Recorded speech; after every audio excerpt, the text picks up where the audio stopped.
This is a Flying Cow production. Book 1, Water.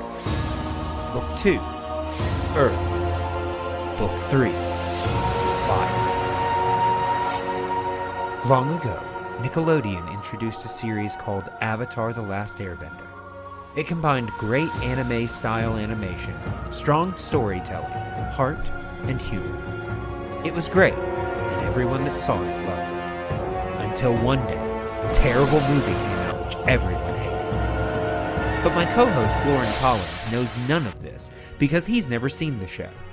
And that's why we are watching every episode of Avatar: The Last Airbender, because I believe this could be Loren's new favorite show. Or at least top 20.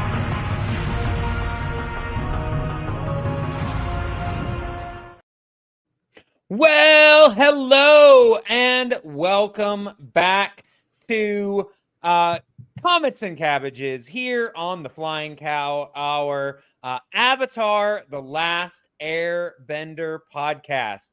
I, of course, am your host, the Flying Cow himself, Clay Johnson, and I will not accept fish as payment.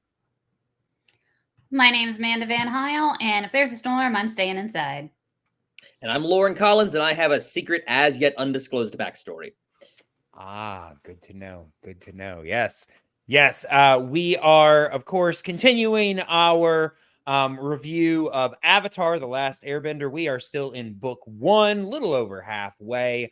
But, you know, before we get into our episode today, we had a little bit of a pre-show discussion about various trailers that we had seen. I mentioned that I saw the new trailer for the Mean Girls musical, which it's a good thing that there is information out there to tell you that the new Mean Girls adaptation is a musical, because the trailer does not.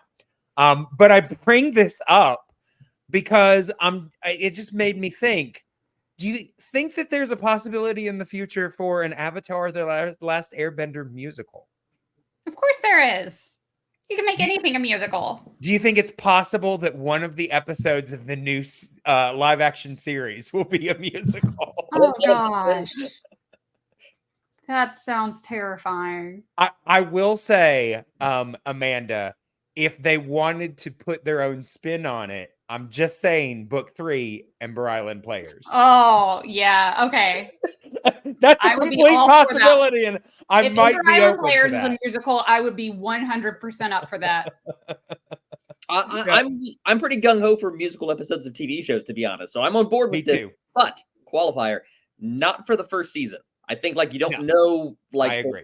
You don't have all the characters established well enough. If you want to have a good musical, it needs a little more time to build. Yeah, it's a little chancy to. I mean, there are definitely there are certain storylines that you should not attempt in your first season. Anything that asks you to, really, believe in your characters. If you don't know them yet, don't do that. Yes. Maybe book 2 when Sokka tries the cactus juice. Oh, possibly. That could also work, but I think I'd rather the Ember Island trailer or Ember Island Players. Yeah, I mean, obviously, Loren doesn't know what we're talking about, but you're in for a treat when you get into book 3. Yeah. When we're just about done with the series, you're in for a treat. Okay.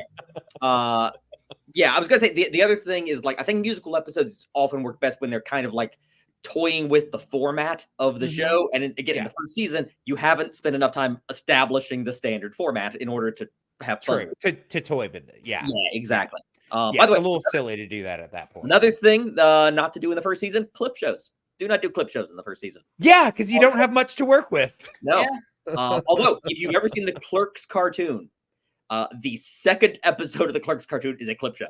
I was about to say, unless you do it like something like Community did, where their clip shows were basically clips you'd never seen. That's what the Clerks cartoon did. The second episode, where up until the first commercial break, just kept cutting back to the first episode, honestly. And then after the first commercial break, then it was just fake clips from episodes that had never existed. Right. Yeah.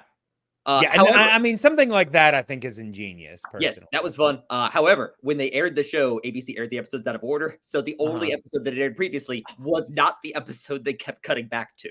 Oh, no. That's so dumb. Yes, and then they canceled the show after 2 episodes. So the episode they've been cutting back to never aired at all. Never aired. Oh, geez. You know, I think I heard that before because I actually heard a podcast that reviewed that. It's that only 6 series. episodes. It's a great little cartoon show. Well, there you go. Yeah. There you go. All right. Well, speaking of a show that's more than 6 episodes and also a great little cartoon show, we are, of course, talking Avatar: The Last Airbender, book 1. We are today talking about episode 12 in the series, The Storm, which was written by Loren McMullen. Directed by Loren McMullen, written by Aaron Ehas, and the episode debuted on June 3rd, 2005. And basically, I mean, if you wanted to, another title for this episode could be A Tale of Two Backstories, or Backstory, the episode. Because that's really what is going on here. We kind of get a bit of both Aang and Zuko's backstories. Aang's, I think, has been pretty heavily hinted at, but we actually get to see the actions of what happens. And Zuko's, I think, a lot more details are revealed. Of, you know, because obviously we knew that he got the scar. We knew that it happened in a challenge, but we didn't know the exact details of what led to that. And number 2, who he actually ended up in the Agni Kai with. And the whole like Zuko's honor and all that. It's like, yeah, right. he did to earn his honor back. Okay, yeah, we knew the broad strokes of it, but we didn't know like the full scope of humiliation.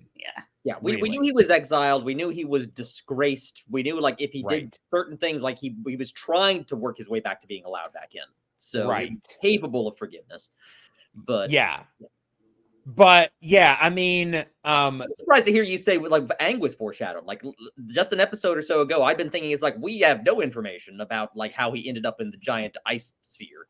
Okay. I mean, honestly, I just felt with like some of the earlier stuff, but again, I'm coming from this having seen it already. Yep. And you are not. So I see, you know, kind of the foreshadowing meaning more than it probably does to somebody that hasn't. Yeah. So yeah, I mean, honestly, I'm glad to hear, you know, your opinion on that. But let's go ahead and let us kind of jump into this episode because, you know, like I said, it is these 2 backstories, but it doesn't start off that way. It starts off with Aang having a nightmare. And the first thing that clocks that we are definitely in a dream is that, I mean, you know, at first we see Aang flying on Appa. But then we see Sokka flying the glider, which I'm like, okay, yeah, this is definitely a dream. Because, I mean, if they had Sokka on Appa and Aang on the glider, we wouldn't have clocked it until we saw Katara on a giant Momo. But, you know, the moment we see Sokka flying the glider, we know, okay, something's up. Something's going on here. And...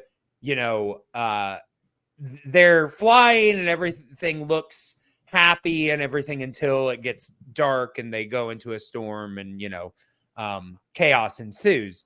But it's revealed at this point that Aang has basically been having nightmares nightly, which I will say I thought was a bit of a revelation. You know, I don't think that they've mentioned this before. Do you guys remember them ever mentioning? I mean, I know we've kind of seen. Aang also hasn't been awake that long. Yeah, true. So he could have nightmares every other night, and it would still just be like 5. Yeah.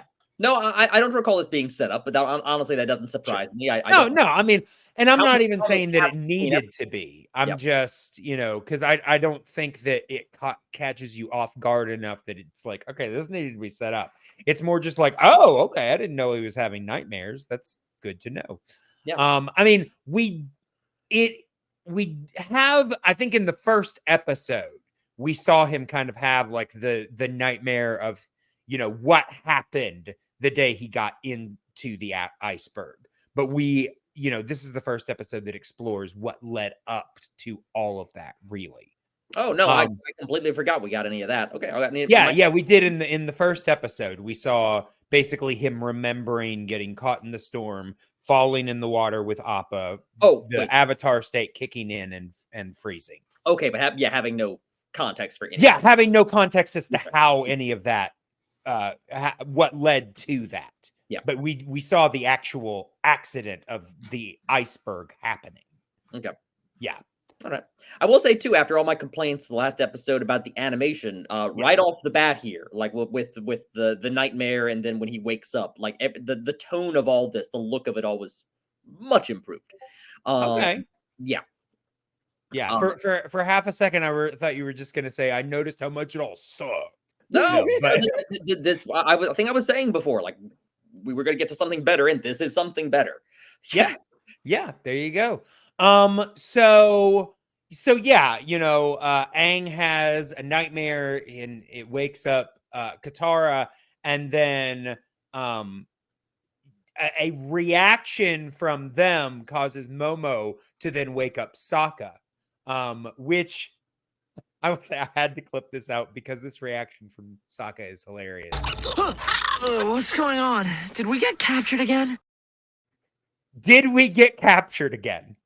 Which is really, I mean, I will say when I thought about it, I was like it just in that moment, I was like, oh yeah, I guess they get captured a lot. But when I thought about it, I was like, not that much. I mean, they got captured by the pirates. And then Aang got captured by Zuko, like in the first episode.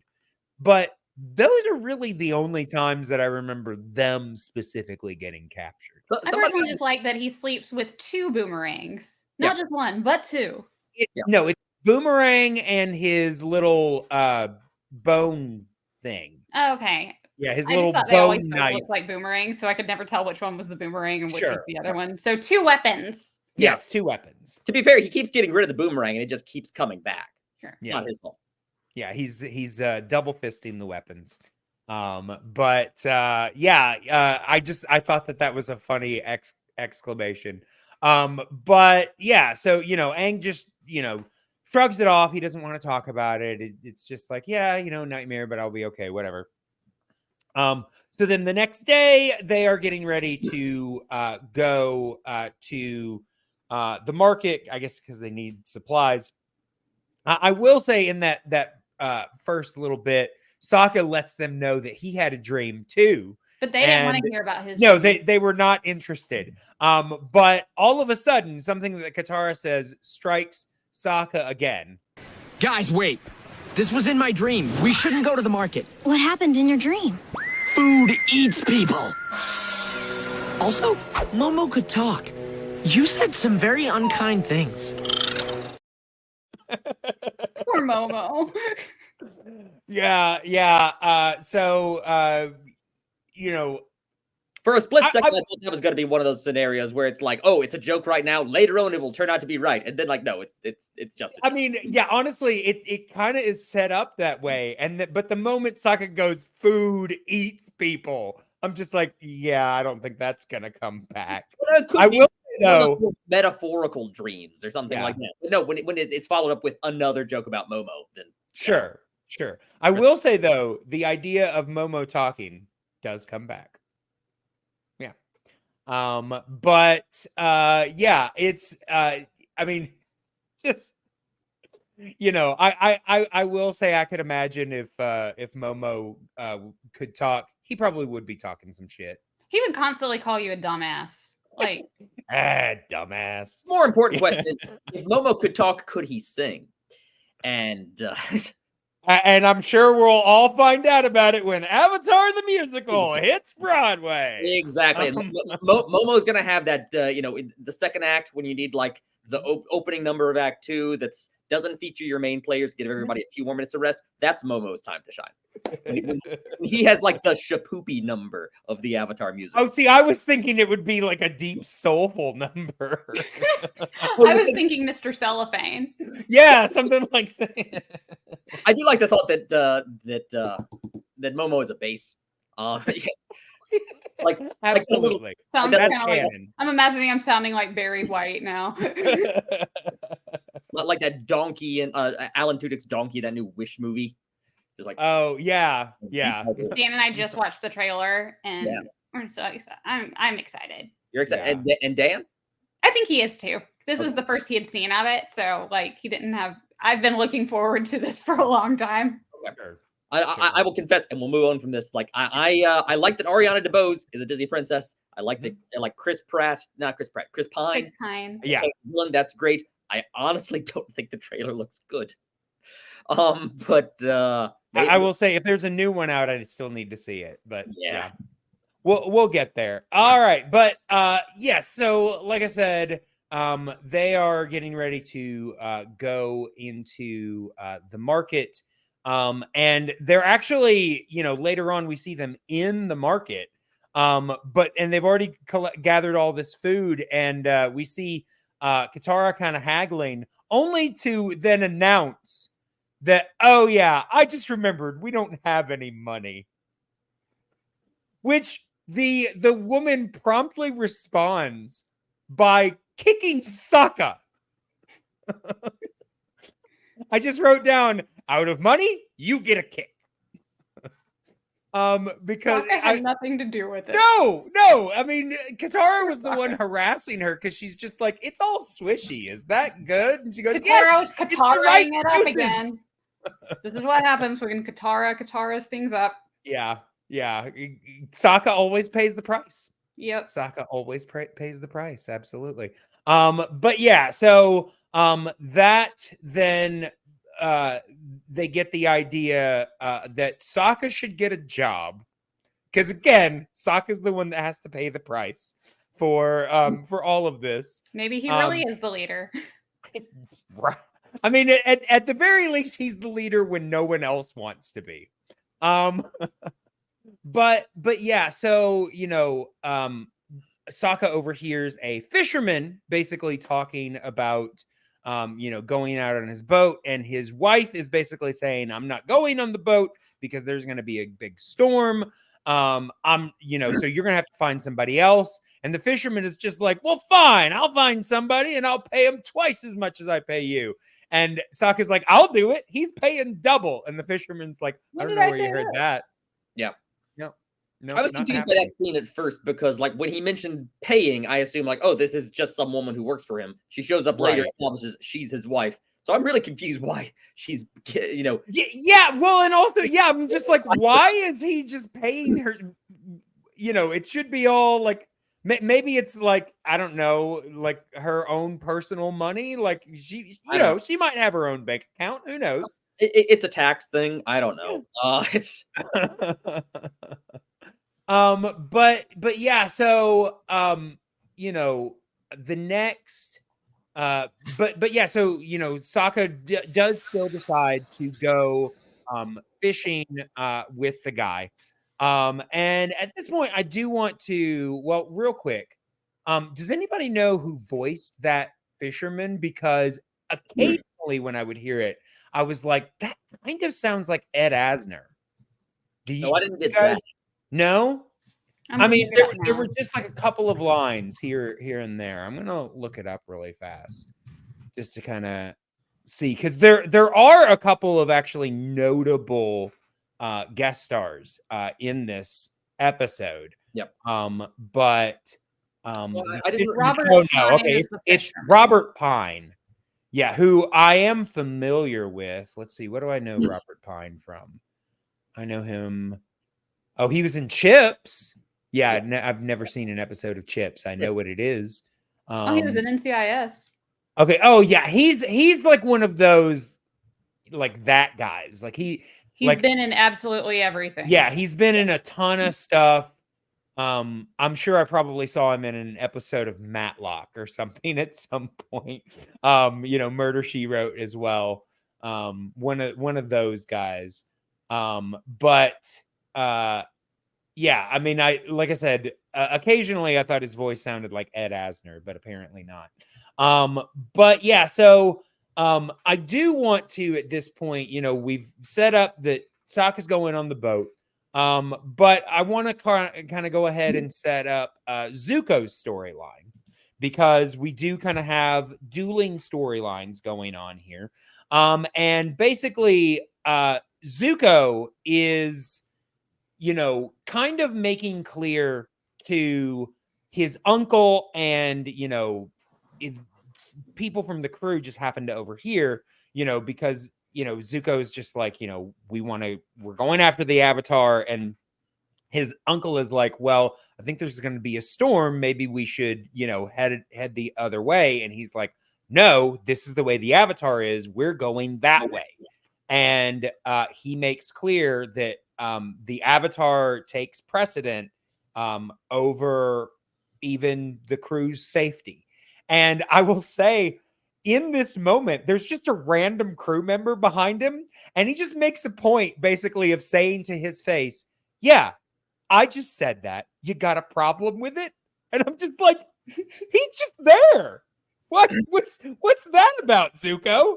Just want to make it clear that you're going to be a jerk right now? Okay. Good for you. Zuko's like, I'm going to be a jerk, and you're going to like it.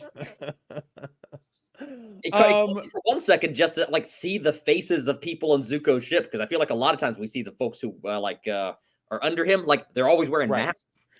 Well, yeah, I will say I would imagine that because they never make it clear, but I would imagine that this guy must be an officer because as you point out, he's not wearing a helmet, he's not wearing the typical soldier getup, so he must be the captain.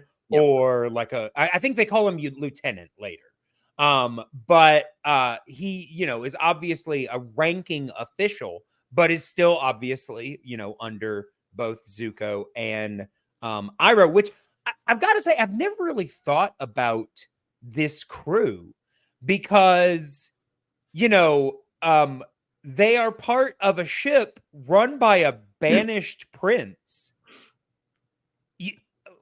You got to think that these guys must be the rejects of the Fire Nation to get this post. Either that or, that's at least how they feel now. This is a good point. It's did he draft them somehow? In which case, how as a banished person is he getting, drafted? Well, because Zuko is not allowed to go back to the Fire Nation, which means that neither are they. Yeah. But is Uncle Iroh, did he get banished also? No, I mean, I get the impression he just follows along with Zuko just to help him. He so could go back. Right, maybe they're following along because of Uncle Iroh. I mean, it's possible that maybe. I mean, but we can talk more about it as Zuko's storyline unfolds. But it really does kind of seem like with the mission given to Zuko that basically he was given this ship as a parting gift. Severance package. Get out of my kingdom, use this ship, go. Well, they certainly gave him the ship. You make a good point. Right. So maybe he is a prince, so I assume he's wealthy, right? Yeah, but I mean, these guys are definitely Fire Nation. Well, I mean, but again, he's a dishonored prince. So I don't know how much, I mean, they never get into finances, but I mean, I am very disappointed. We're not going to learn about mortgages and the Earth. Yeah, I mean, it's possible that Iroh is just financing the mission because it's obvious he's got money. The simplest solution here is that you're right, either Zuko or possibly Iroh. That seems a little more elegant. I think it has to do with Uncle Iroh because it's got to be because you would imagine that Zuko would get his credit cards cut. And I don't think any of them would voluntarily go along with him. I think they're all just like, all right, we're doing this for Iroh. I mean, again, Iroh's got to be the secret sauce. That's kind of what we discover when we tip into the fire of, anything dealing with Zuko. Because you're right. You said they established Iroh has money. Iroh has a reputation. Iroh has had a lot of guys serve under him in these years. So I think if he probably called in a bunch of favors. Exactly. If Iroh goes out and asks, like, just puts out word, it's, hey, I'm accompanying my, now banished nephew out. We need a bunch of guys to sign up. I'm going to pay you handsomely. If you go, like, obviously you can't come back. This is a big deal, but I'm going to pay you a lot of money if you come with me. And that also ensures that they, it helps solve the problem of why do they hang around when Zuko's talking about, like, I'm perfectly happy just let you all die. Walks up to a random crewman and basically tells him that he doesn't care about his safety. Yeah. Weird. Yeah. Yeah. So I think we've solved the question. Yeah. It's got to be. But yeah. So, like I said, we have kind of set that up. And then later on, because of that, basically, the lieutenant is kind of complaining about Zuko, how Zuko is acting. And Iroh basically defends his nephew a little bit. And he's like, look, I know he can be tough, but you don't really know the full story. Which is when we kind of start dipping into the backstories. And I mean, I guess because at this point it's more kind of about the backstories, and it kind of goes back and forth between them. I'm not going to do that. We'll just talk about one backstory, then we'll talk about the other, because it's around the same time that Aang's backstory. Well, actually, Aang's backstory kicks in a little bit earlier.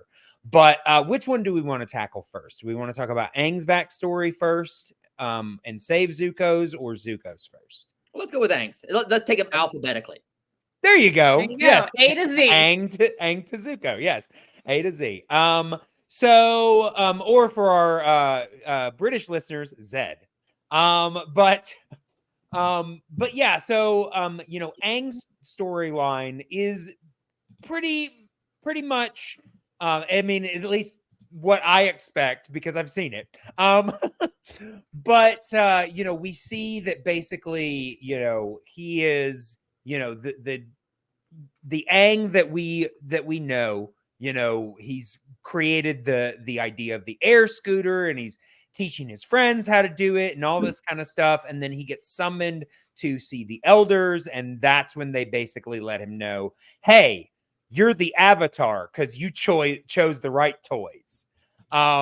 Which, I mean, I'm sure it also has something to do with the fact that he's already an airbending master. But also, am I wrong? He's the only one of the kids who already has a tattoo.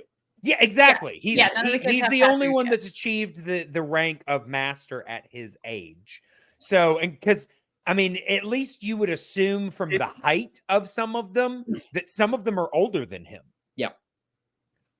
So, yeah, he's the only one that has achieved mastery, which, kind of bumps later on when they're like, you can't play with us because it wouldn't be fair because you're the Avatar. I'm like, but it was fair before you that game. Only master among you.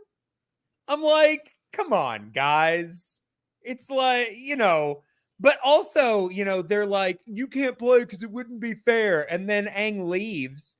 And then, they're like, okay, who wants to play with it? And I wrote down the kid's name, but now I can't find it. Jinju. They're like, okay, who wants Jinju on their team? And they show this like dirty kid who's just like, which he's like the big pin of the group. Yeah. Yeah, but it's kind of a mean joke. And I'm just like, you know what? Why don't you put Jinju on Aang's team and let the two of them kick everyone's ass? Cancel out. Yes. Yeah.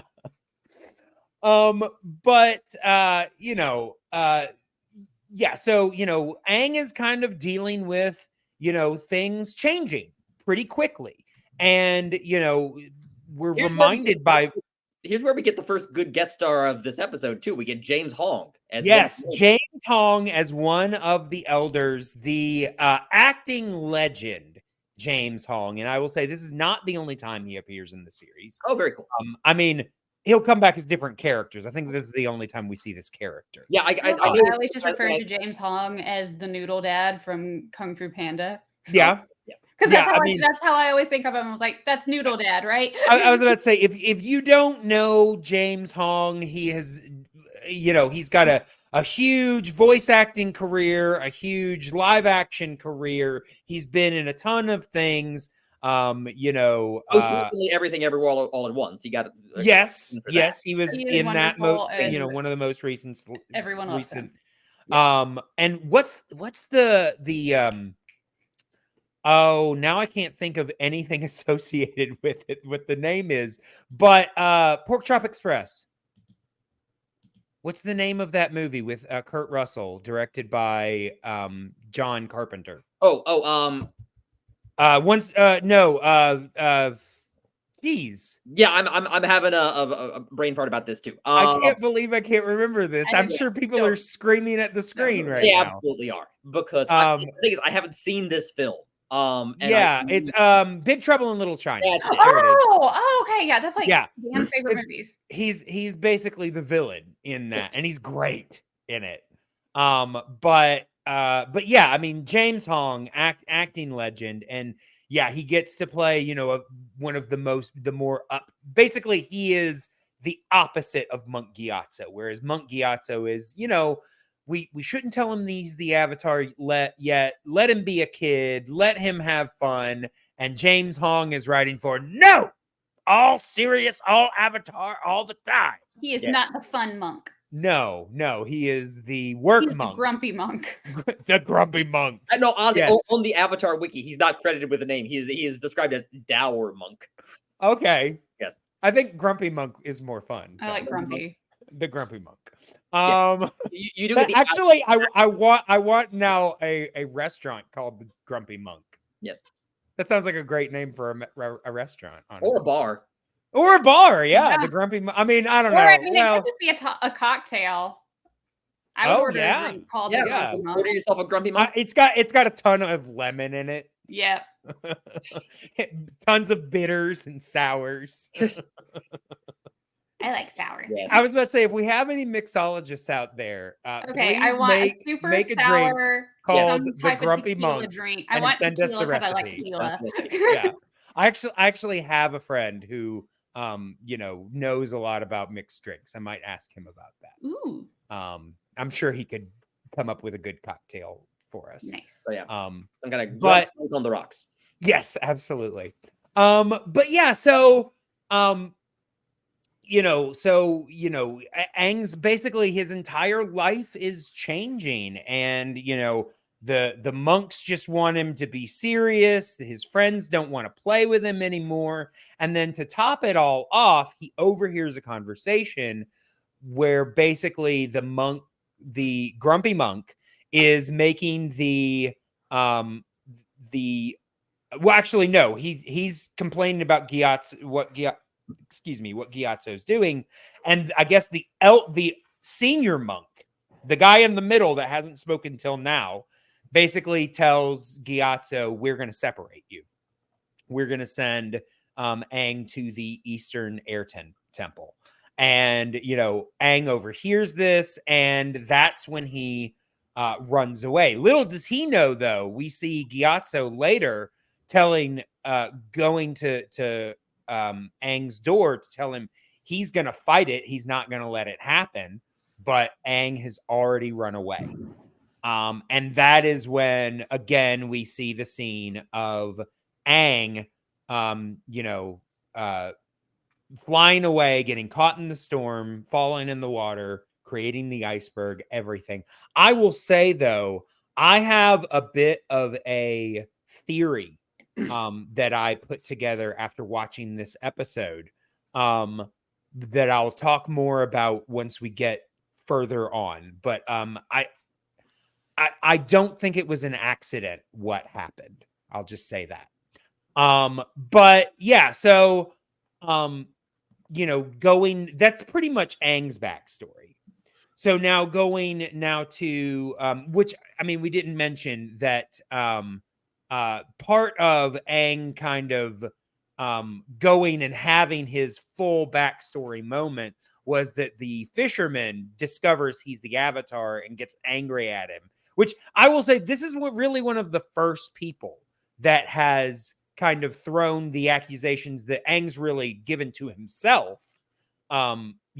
He's really the first one to voice it other than Aang, that, he thinks Aang's responsible. Aang said it several times himself, but this is the first, person that has basically told Aang he's responsible for the war and everything that's happened. Thinking back on it now, why was it the fisherman? How was it the fisherman identified him as the Avatar? I guess he saw his tattoos, Yeah, then realized he had to be an airbender, and then therefore he's the Avatar. Well, yeah, but did like we were discussing earlier, it's like a bunch of the airbenders had tattoos. But there are no other airbenders. But that doesn't necessarily mean he's the Avatar. He's a surviving airbender who has a tattoo. But again, they don't think there are any other surviving airbenders. Then why would they think he's the Avatar if they don't think anyone else is surviving? Why do they think if one has survived, he is necessarily the Avatar? Because they know the Avatar is around now.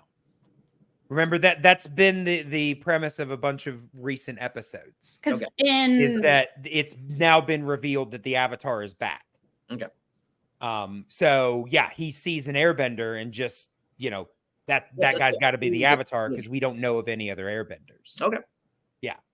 All right. So by the way, I mean, it's a shortcut, but I mean, yeah. No, the thing I was going to ask was the conflict Aang then has in this episode is that, if he hadn't run away, he would have been there when the Fire Nation attacked, and might have saved. And he, Katara or Sokka, whoever, reassures him, saying like, if you'd stayed, maybe you'd be dead too. Right. Which honestly, I think is a solid argument. It's not a bad argument. Granted, I suppose he would have been reincarnated into another. Right, location. But it probably would have been just as difficult for that Avatar. Sure. But because they had to tell Aang early on, like, okay, we're gonna have to go ahead and tell you you're the Avatar because crap's going down. Yeah. Now, but back in episode 3, was it established then that the Fire Nation had attacked relatively soon after he had disappeared? Like, I didn't recall it like giving an impression of how long it had been. Obviously, his mentor died. Right. I've always thought that it's been kind of assumed that it was relatively soon after. I can't point to anything specifically. Okay. To back that up, but I think that is kind of accepted in fandom that it wasn't too long after, like maybe even, a couple of days or the next week. Yeah. Well, I mean, the thing is, this episode has Aang reacting like it had been relatively soon. I just don't remember him learning anything in the previous episode that would have led him to think, this was like a month later or something, as opposed to 10 years later. Again, a lot of this is shortcut assumptions. Yeah. Yeah. But yeah, I will say, I go back to that because, the guy runs Aang off after, throwing this accusation at him. And the reaction here is just really funny. I don't know. Maybe I'm the only one that thinks it's funny. That's right. Keep flying. You're a horrible old man. Dang, You're a horrible old man. Like what else is new? I've heard worse. It's like, yeah, and that's the way I like it. Yeah, I will say that clip he sounds like Ed Asner to me, but again, maybe just me. But yeah, so that really is Aang's backstory. So, like I said, we have set up, General Iroh is basically telling the men now Zuko's backstory, and it really just all centers around Zuko wanting to be more involved in his nation, in the politics. He takes the idea of possibly being of being Fire Lord in the future very seriously, and he wants to go to the meeting. And that Iroh's got to feel responsible about this because Iroh is the one that brings him in. to the meeting. Now he tells Zuko, don't say anything. You have to be quiet. But yes, you can come in. I think that Iroh is really really respects the reasons that Zuko gives him for wanting to go, and he doesn't want to discourage this interest in the dealings of the Fire Nation. So he brings him in, and unfortunately that is where everything is set off, because during the meeting a general basically suggests that what they should do is send a battalion of new recruits to get crushed, so that then they can basically be a pawn, so that they'll be distracted and they can send in another army to, basically he wants to sacrifice new recruits, which, honestly is not a foreign military strategy. That's the kind of thing that sometimes happens in militaries. But it reminds me of is, have you seen the South Park movie? I have not. I have not. What okay. Sorry. Well, one of the jokes in South Park, Bigger, Longer, and Uncut, when the U.S. is deciding to attack Canada, is they basically say, like, we're going to, and this is the kind of joke that like South Park made in 1999 and would probably not make now, but they're presenting that we're going to send like this one battalion in first. And then the other ones are going to be behind it. And like, I forget how they introduced it, but like it's a chef's battalion, which is going to be the first one in. And it shows the battalion, and it's all African-American guys. And they're going to send in the other troops afterwards. And they've called this Operation Get Behind the Darkies. Oh, wow. Oh, geez. Steph's reaction is like, oh, no, screw this. Yeah. Like, just like, yeah. Yeah.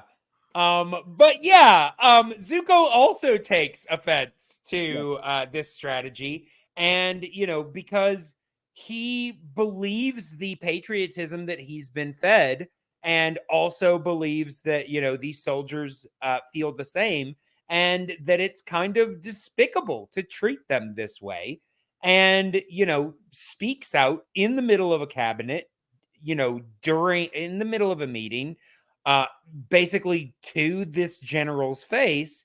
And we don't see any confrontation between Zuko and the general, but Iroh makes clear that this was an insult, and that it is made clear to Zuko that a challenge will be there has to be a challenge answered, and Zuko just assumes that it's got to be the general, and feels like, yeah, sure. I will say, I don't think at any point in Iroh explaining this does it make it sound like Zuko thinks, oh, I could take this guy, but more just like, yeah, sure, I'll answer the challenge. I have no problem backing up what I said. Yeah, I like this is a moral conflict for Zuko here too. Because I know. I don't know how it plays out, but I know there's a big moral arc for Zuko over the course of this series. Sure. I like this. Well, and it shows how idealistic Zuko was at this time. Well, see, and idealistic in a very specific way, though, is because I think like in I don't know, other drafts, other ways you could have presented this, where the Fire Nation general is proposing, like, we're going to go in and basically like do like a Dresden bombing of some place, like and just be willing to kill civilians. Yeah. And the easier version of this is that Zuko stands up and says that like we shouldn't kill that many civilians. Like we're going to kill women and children, and he's the good guy because he's trying to do that. He's trying to protect the civilian enemy, but he's not doing that here. Very specifically, he's standing up for his own side. He's standing up for his own people and his own men. And that's not sympathy towards the enemy. It's not showing any larger moral, guidelines here. He's acting as just sort of a nobler soldier, even if he's still the bad guy. And the other person is just making a very calculated military decision of just like, I'm going to sacrifice my men knowingly. and Zuko just doesn't want to stand for that. Which is, I mean, regardless of, you know, the military strategy behind it, very cynical and very callous. It's very callous, but but I like this as a first step for the moral, you know, journey he's going to take, because it doesn't require him to honestly be that moral of a person. It just requires him to be a noble soldier with an attitude towards his own people that isn't shared by his superiors. And as soon as the next episode, you know, we kind of see a little bit more of this journey. But yeah, so he accepts the challenge. Little does he know, though, that the challenge was not against the general, but against the Fire Lord. Yes, against his own father, the Fire Lord, Fire Lord Ozai, played by Mark Hamill. And this is, I will say, they've been very strategic up to this point of really revealing very little of the Fire Lord. And honestly, we still don't see his face. No. We're still just seeing, like, you know, parts of his body and hearing his voice is really the most we're getting of Ozai at this point. We see like a full depiction of him. We see him from the back, but yeah, but we don't see his face, or it's from the distance where his face is still in shadow. Yes, exactly. We're still seeing, so they're still setting him up as this ominous figure, which honestly, I like this kind of slow roll. Oh, it's fantastic. To Ozai, because it makes him, it makes him seem important as a villain. Mm-hmm. So yeah, I like the way that they're doing this. Even in this depiction where it would be difficult to do so, they're still kind of keeping him shrouded in mystery. But yeah, it is made plain that because this happened in a meeting conducted by the Fire Lord, it was the Fire Lord himself took it as an offense to him that his general was questioned by his own son.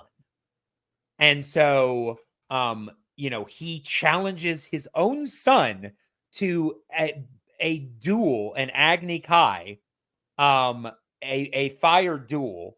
And, you know, Zuko basically refuses to fight his dad. He's just like, look, I'm sorry. I didn't know this was against you. I didn't mean to disrespect you. I don't want to fight you.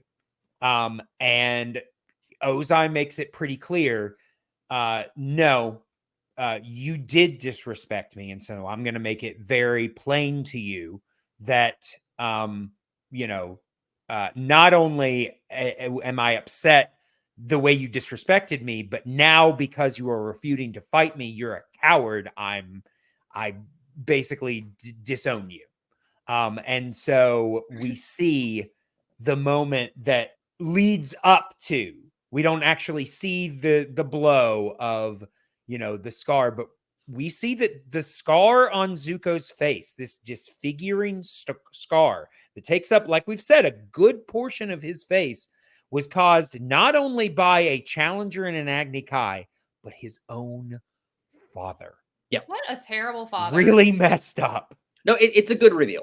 It's a very good reveal. Great reveal, and it is done so well. And they show the picture of a reaction in the audience, and we specifically get to see the reaction, obviously, of Iroh, who's, you know, turns away in kind of, you know, he can't watch because, you know, obviously we know he loves Zuko. Mm-hmm. And so he can't watch that. But I also think that he's a little disgusted at, you know, the actions of his brother too. Yeah. By the way, as long as you have this photo up, are we supposed to know who the young woman is?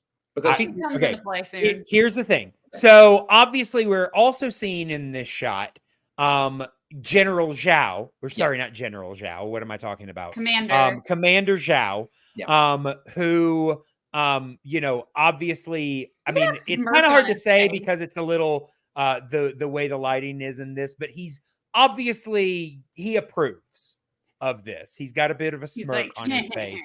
And yes, we do see some other characters that we have not seen before. Yeah. And at least one of them will be very important very soon. I will point out, I could guess which 3 of these do not come back because there are 3 dudes in the back who are identical. Sure. Yeah, I mean, I'm like, I was trying to be ominous, but you, before I even started talking about it, you're like, who's that girl? Yes. Who is that? I mean, she's foregrounded. She's clearly designed distinctively. Like I just wasn't sure. Like, is this someone we have yet to be introduced to, or is this someone I have forgotten about? Sure. So. And I will say, if we look at that, we don't know her name at this point. We don't know anything about her other than she also looks very excited by this turn of events. Yes, she does. So, yeah. I just want to know the backstory of the triplets in the back there. Yeah. Well, one of them, to be fair, one does have a goatee. So he's the evil triplet. He's the evil, yes, he's the mirror universe Fire Nation member. Yes. Absolutely. But yeah, so we now know Zuko's backstory, and I will say knowing the backstory not only means a lot to us, but it means a lot to Zuko's crew, because it's like, okay, I knew that he got a scar, but I assumed it was a training accident. I didn't know that his own dad did that. That's seriously messed up. And, it kind of leads to a reconciliation with Zuko and the crew. Later on during the storm, we do see that Zuko does actually, value his men, that, he risks, his own safety to help them. And, later on, even, in the middle of the storm, he sees the Avatar and the lieutenant that had started this whole issue is like, what do you want to do, sir? And Zuko says, let's get the men to safety. So, this is an important story for Zuko. But going now back to, Aang and everything, Wait, but before we go back, go I want to say one other thing, and we hinted at this a second ago. Sure. I have There's actually something I want to bring up as well. Sure. Maybe. I have to wonder when they were casting this episode, Mm-hmm. and they're having to think like, who should we cast as Zuko's like evil father who wounds him? Like, we're going to cast Luke Skywalker, who was in like kind of the the wounded by his father. Sure. Yeah. It does kind of. I mean, honestly, he sounds more like the Joker than anything. Probably because I'm so familiar with Mark Hamill's voice acting career, mostly through the Joker. I mean, obviously, he's done a bunch of other things, but that is kind of what a lot of people associate him with in terms of voice acting. But he's going for a certain evil tone here. So like, I think it's going to be hard to divorce it completely from a Joker sound. Sure, exactly. Yeah, Amanda, what were you going to say? Oh, I was just going to point out the storm scene with Uncle Iroh, a thing that kind of foreshadows something that we're going to see later on. Later on in the episode? No, later on in the series. Oh, in the series. Oh, okay. Yeah. I will say, though, they play that moment as a bit of a joke, which I was just like... I thought it was just like, hey, I've got this really cool power. I'm going to do it and not say anything. Yeah, but no, the moment... Because basically, Iroh deflects lightning. But they show him after the lightning has hit him, and he's all, like, burnt and singed, and it looks comical. Yeah. Oh, okay. I wasn't a huge fan of that. Okay, I thought it was just like, oh crap, I got to redirect this lightning. Okay, and then he does that, and then they focus back after the lightning's passed through him, and he's all burnt and singed, and like, oh, what was that? Kind of. It like I said, it's played comically, and I'm like, I don't think that was necessary, but no, I had forgotten about that. But you're right. When that happened, that as a comic book fan who likes seeing people use their powers in creative ways, I liked that, and I guess on some level, kind of assumed that will probably be useful at some point when. Sure. Yeah. There's another storm. Yeah. But yeah, like I said, now getting back to Aang, the storm does come, and Sokka and the fishermen are trapped out in it. And I didn't mention that Aang is basically telling his backstory to Katara in a cave, where they have sought refuge from the storm. But the fisherman's wife comes into the cave and is basically like, they're still gone. I'm worried about my husband, kind of thing. And Aang makes a decision here, and basically everyone in the cave makes a decision. I'm going to find them. I'm going with you. I'm staying here. I love that. I mean, because She's honestly the only one with any sense right now. you know that Aang and Katara are gonna go, but I love that they throw in her reaction, and she's just like, "I'm staying here." And I will say, I clipped out the last image of that face, because when I was clipping, that's what froze, and I was like, I gotta show this to you guys. That face is just, it's great, because it's just like, I'm not going. You can't make me. Not going. I told him not to go. Nope. No one listened to me.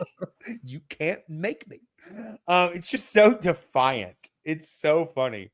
But yeah, they do go and they save Sokka and the fishermen.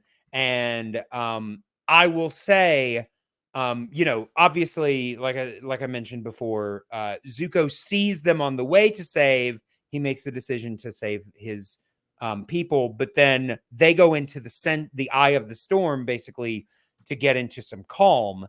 And Aang and the gang with the fishermen and the fishermen in tow, fly through the eye of the storm, and there's a great shot where, well, not just a single shot, but there's a great moment where it looks like Zuko and Aang kind of lock eyes, because I really love that moment, because it's kind of acknowledging that both of them have kind of shared trauma, even though it's like, in different ways. They've both kind of come to grips with, or their story has been shared. But it's a great moment for this episode, I thought.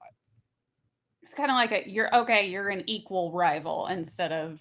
Well, I mean, I think it says more to us as the audience, because we know more about them than it does to each other. Because right now, each other, they are just, predator and prey kind of thing. But that moment of them, seeing each other in that moment, after us learning so much more about both of them, I think that's a great moment for the episode. But yeah, I think, it then is basically just summed up with some comical bits. Basically, Sokka discovers that he's actually being paid in fish. The fisherman does offer a free fish to Aang as well. Aang responds, "I don't eat meat." And the fisherman says, "Fish ain't meat." Kind of funny. But I yeah, didn't do very well in fish either. I think he lived through a storm and got paid with one fish. Yes, one fish. But yeah, is there anything else about this episode that you guys want to talk about specifically? I can't think of anything. I feel like we've covered everything that Sure. I wanted to bring up. I will say there is something that I need to backtrack on slightly, because I told you guys that I had kind of a theory. Because we do see when Aang initially goes to save Sokka and the fishermen, that's right. They're all on Appa, but they get swallowed up by a wave. So once again, Aang is trapped in the water, and he does the same thing that he did initially when he first escaped 100 years ago. He goes into the Avatar state. Here's the thing, though. At this point, the Avatar state is not something that Aang can choose to go in and out of. And I really don't think that Aang himself has that much control. It's really the Avatar state taking over at that point, just doing what needs to be done. But in this moment, in almost an exact same situation, the Avatar state now takes him out of the water, still forms a bubble around them, but now takes them out of the water to safety, which makes me think that the Avatar state chose to freeze Aang in the iceberg.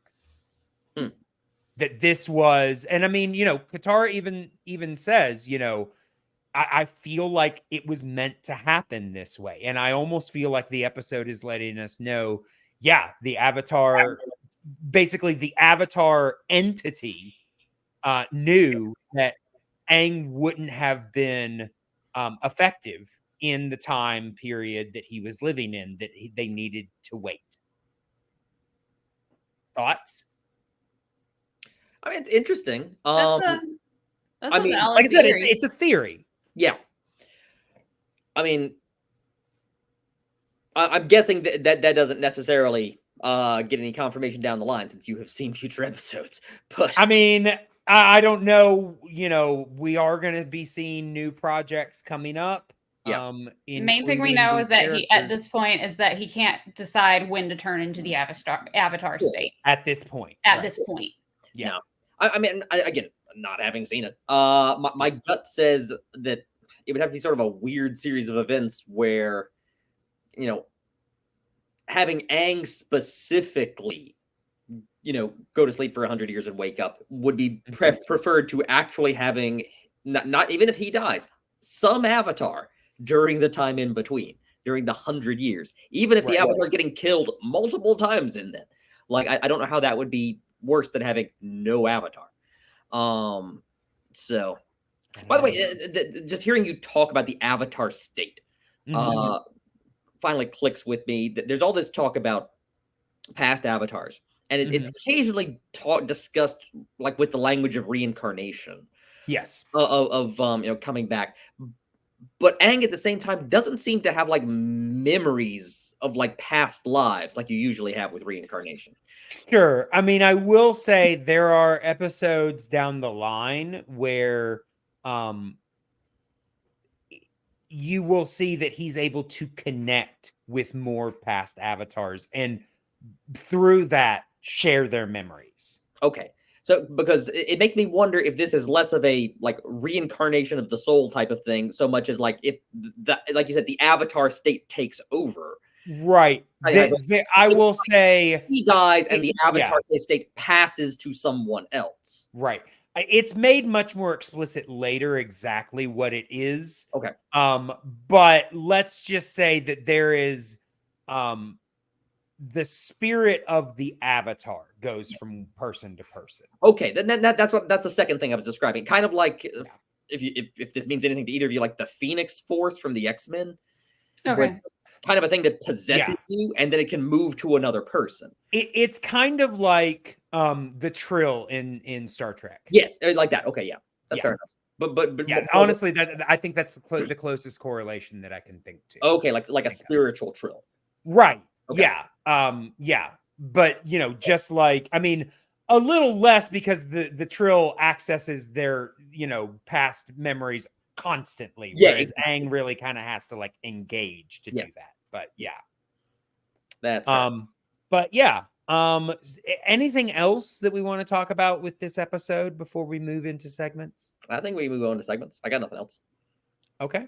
All right, then let us go ahead and get right into hold on just a second. Let me go ahead and get right into our My Cabbages moment. My Cabbages! Which is, of course, the moment in the episode that was either our favorite or the most interesting.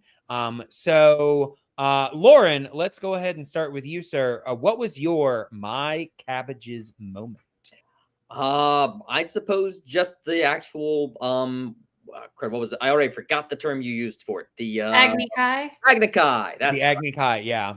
Which I looked up here while you were talking earlier. Apparently, it's Japanese for fire meeting or fire assembly.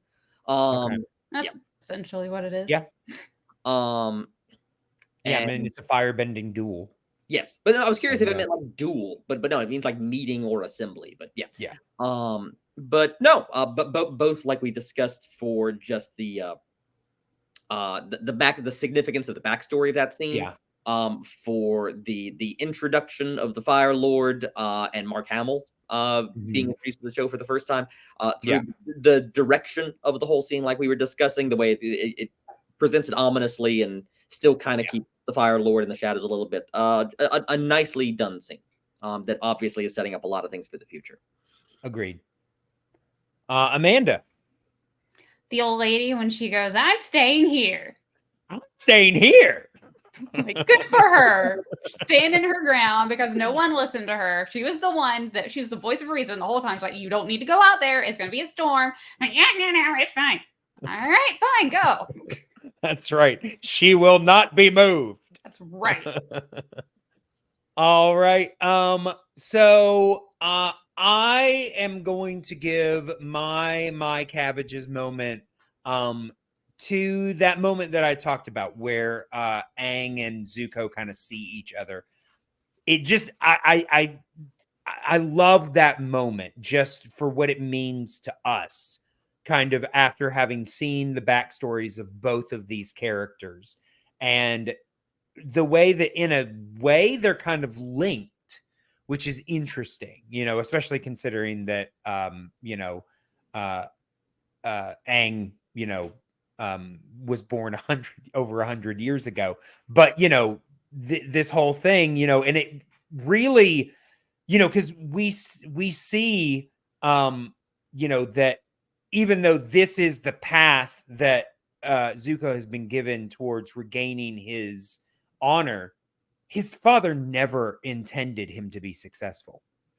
When he gave it to him, it was a fool's errand, and we'll see very soon that, he's willing to give it to other people just to usurp his son. He has no interest in seeing his son redeemed at this point.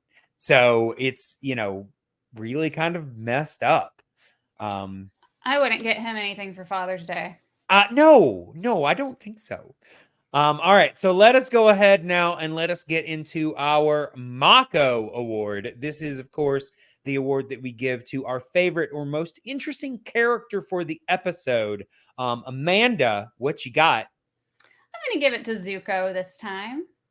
Okay. I like that we learn a whole lot more about Zuko, that he's not just some angry, moody character, that he's more than that. Like, he has reason to be a bit moody. I don't much blame him. Yeah. Loren.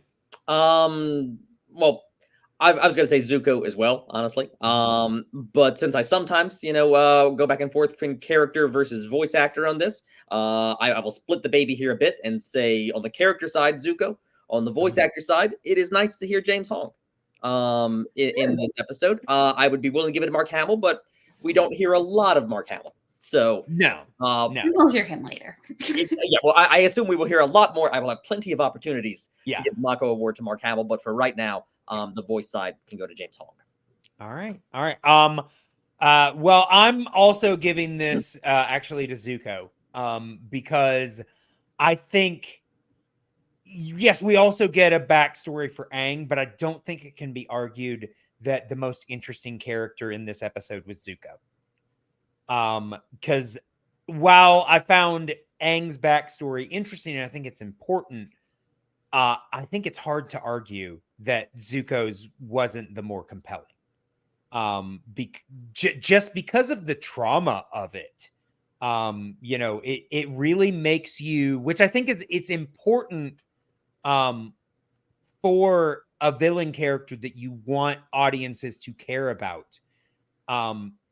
You need to give them something compelling. You need to give them something important. And I think that they really made people interested in Zuko in this episode.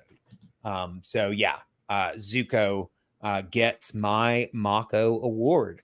All right. Well, now we are going to go ahead and we are going to rank the episode or rate the episode on the Avatar State Meter.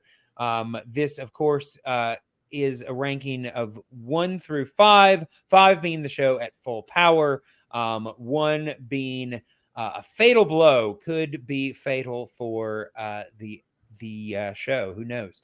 But Amanda, I'm going to go ahead and have you start. What is your rating for this episode? one gets a pretty high rating for me. It definitely is going to be a 4 for sure. Okay. All right. Loren.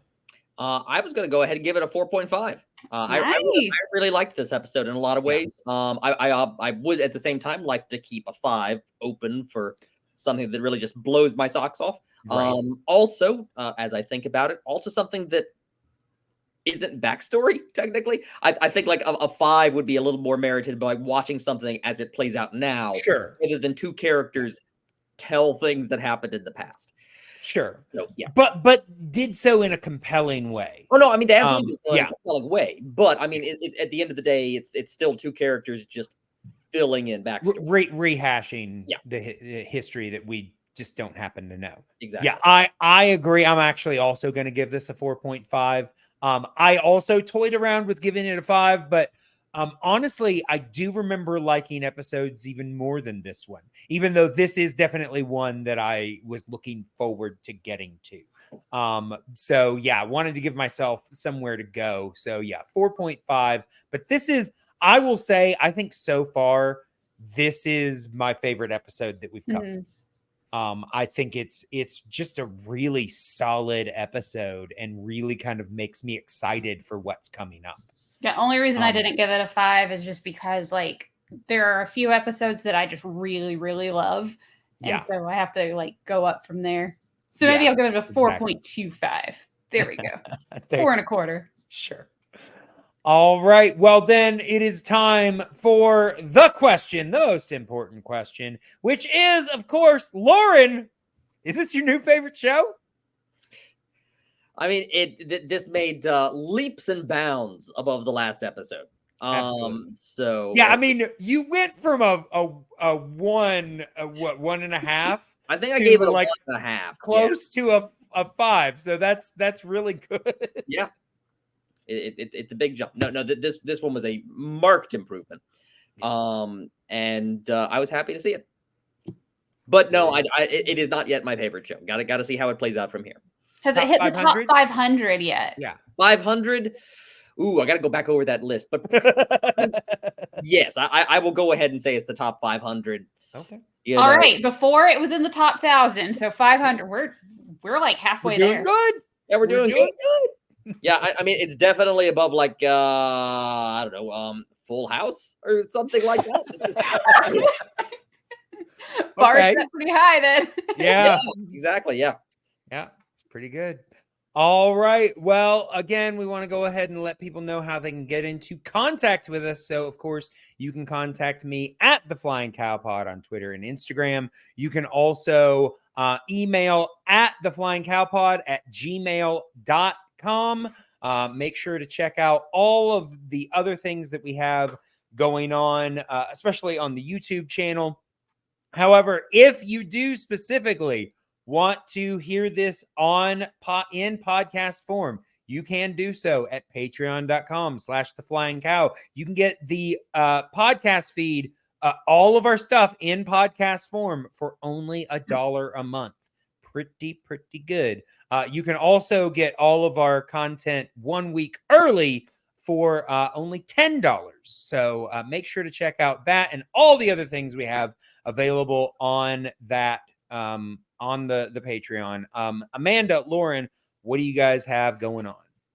Well, you can find me on the Zelda Universe TV YouTube channel. You can also see me and hear me discussing discussions with Clay.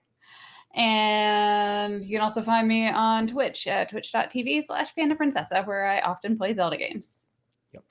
And you can find me at Twitter at Loren Collins. You can also find me just search for Loren Collins on Instagram or TikTok, but I don't really post there all that much, so I wouldn't recommend searching me out.